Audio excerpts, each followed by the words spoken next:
민주당의 입장은 명확합니다. 국민의힘이나 정부가 수용 가능한 연금 개혁이 아니라 국민 다수가 이해하고 수용 가능한 연금 개혁이 되어야 한다는 것입니다. 21대 국회에서 국민 대표들의 공론화, 수기 과정까지 거쳐서 어렵게 모수 개혁안이 도출되었습니다. 모수 개혁 중 보험료율은 13%로 인상한다는데 양당 간 이견이 없습니다. 소득 대체율도 민주당의 이재명 대표가 기존 당론 45%에서 1%포인트를 양보해서 44% 수용 의사를 밝히면서 그 차이도 1%포인트로 좁힐 수 있었습니다.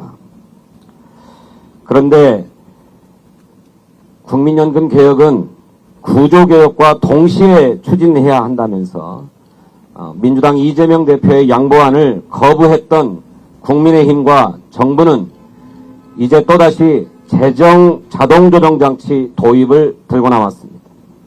아시다시피 재정 자동조정장치는 모수개혁이라기보다는 구조개혁의 일환입니다. 세부 설계와 시기를 어떻게 하느냐에 따라서 상당히 다른 결과가 나옵니다. 이를 두고 노동계와 시민사회, 전문가들의 도입 반대 의견이 표출되었습니다. 이런 지적에 따라서 민주당은 자동조정장치 도입에 신중해야 한다 하는 의사를 명확하게 견지해왔습니다.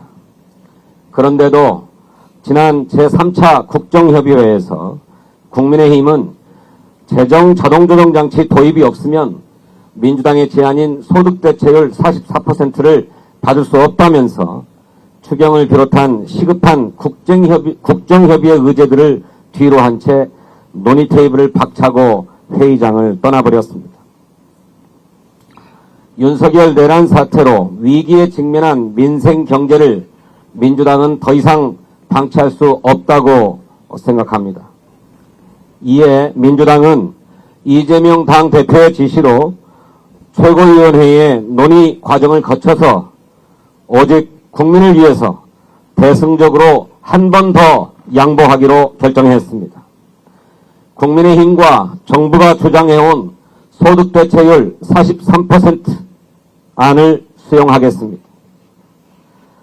노후소득을 보장하는 국민연금의 지속 가능성을 위해서 연금개혁이 절실합니다.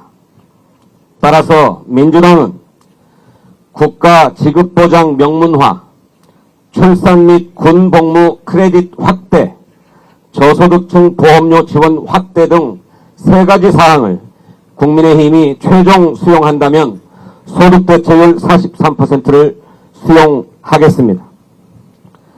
미래연금 수급에 대한 불안을 해소하기 위해서 약속된 국민연금은 어떠한 경우라도 국가가 지급을 보장한다는 원칙을 세워야 합니다.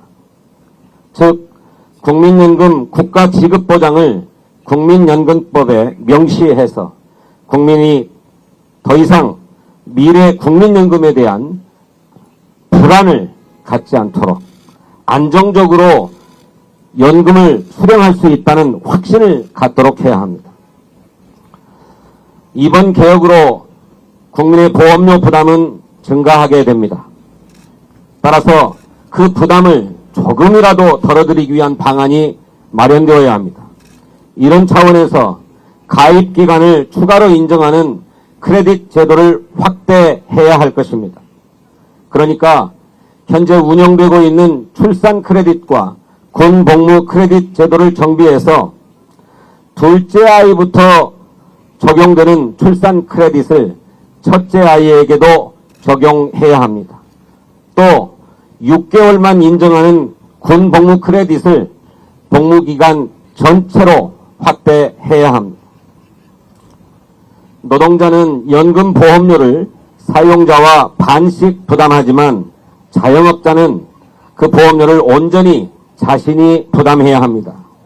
따라서 연금 개혁을 한다면 이들의 부담을 일부라도 덜어드려야 할 책임이 국가에게 있습니다.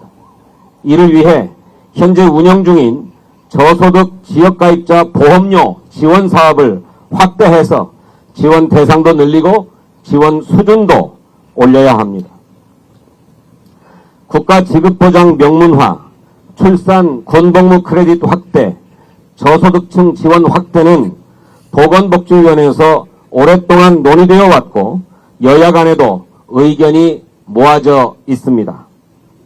주무부처인 보건복지위원회와 정부도 사실상 동의를 해왔습니다. 따라서 이번에 모수개혁과 함께 동시병행해서 추진되는 것이 바람직합니다. 국민 여러분, 국민연금 개혁은 불가피하지만 그에 따른 국민의 부담도 증가하는 것은 사실입니다. 송구합니다.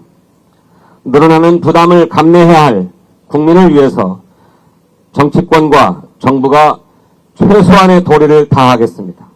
특히 미래 연금 수급에 대한 국민의 불안을 덜어드리고 상대적으로 부담을 많이 져야 할 분들을 위한 대책도 함께 마련하겠습니다. 국회 보건복지위원회에서 이상과 같은 내용으로 모수개혁 입법을 신속하게 완료하고 국회에서 국민연금개혁 특별위원회를 구성해서 2단계 구조개혁 논의에 신속하게 착수하게 되기를 바랍니다. 감사합니다.